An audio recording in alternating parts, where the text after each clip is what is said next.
Hey guys, welcome back to Jurassic Collectibles. We love bringing you dinosaur figure reviews and collectible reviews, and today we've got something very exciting for you. It's this guy here. It's the Ankylosaurus from Papo. It's a very detailed looking figure, and even from through the bag you can see it looks fantastic. So without further ado, let's crack him out of the bag. Now, we have a range of dinosaur figures on this channel, so if you have just come across this channel, then go and check out the rest, because I think you'll find some videos that you'll really enjoy, especially in the Papo line. Okay, so here we have the Ankylosaurus out of the bag. And what a cracking little sculpt. It looks really, really good. Okay, let's give him a little 360. So he is actually quite reminiscent of the Ankylosaurus that we see in Jurassic Park 3, just a little bit, and actually the Ankylosaurus doesn't have a big role in the film. He just kind of saunters by in a few shots, but yeah, very, very nice sculpt, looking really good. Look at that underside, fantastic. Okay, so let's get a closer look at this guy. Starting off with the head, you can see straight away that this Papo dinosaur has quite a glossy feel, quite a wet look. And usually I prefer the dinosaurs to have like a matte finish, but it's not too much of a gripe because the paint job is absolutely fantastic. Look at these range of colours, all sorts of different browns and beiges, and there's a really nice sort of sense of a wash going on in all the nooks and crannies, especially in these horns coming back from the head. A really nicely painted eye. I love the way they do this dark line around the eyes. It really brings out the colour. And on the interior of the mouth you can see a sculpted tongue there, and also the roof of the mouth has been sculpted. You can't really see it in this light, but it has been sculpted too. You can see the protective armour of the head on the top there.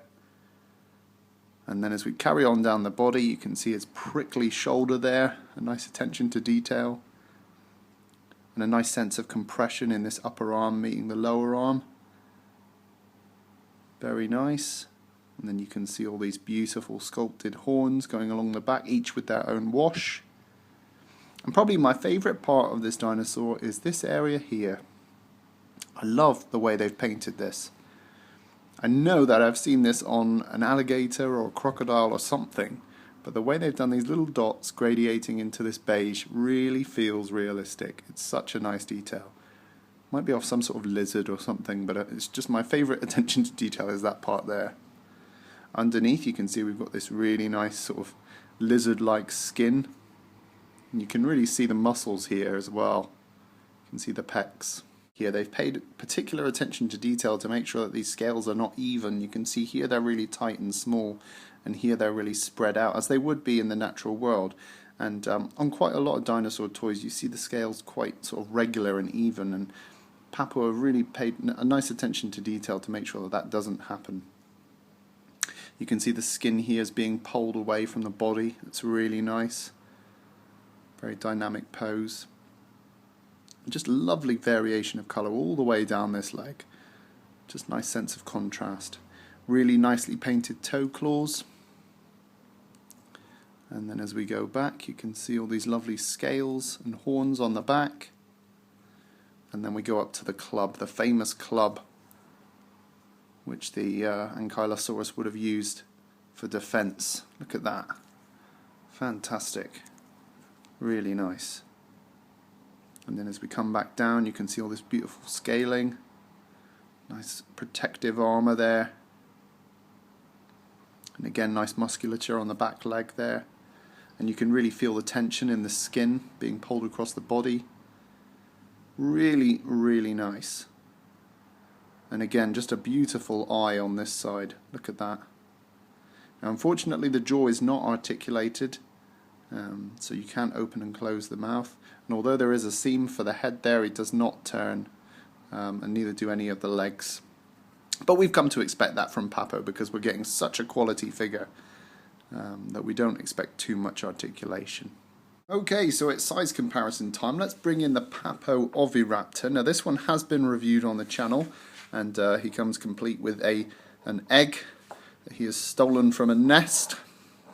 Although there was a lot of controversy about that on the channel, so go and check out that video. There's lots of comments you've been telling me that he may not have stolen eggs, so I do appreciate the feedback. It's always interesting to hear from you. And we're going to bring in the Ankylosaurus. So you can see the Ankylosaurus comes to about the same height as the Papo Oviraptor, but is a little bit longer, just a tiny amount, and is quite considerably more chunky, which you would come to expect. So there we have it, guys. That was today's look at the Papo Ankylosaurus. I think this is a tremendously detailed figure. The only thing that I feel lets it down a little bit is the fact that the skin is sort of like this even gloss all over.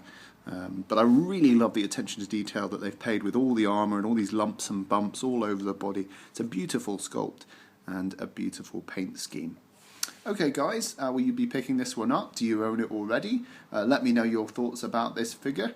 In the meantime, rate, comment and subscribe, and I'll see you in the next video.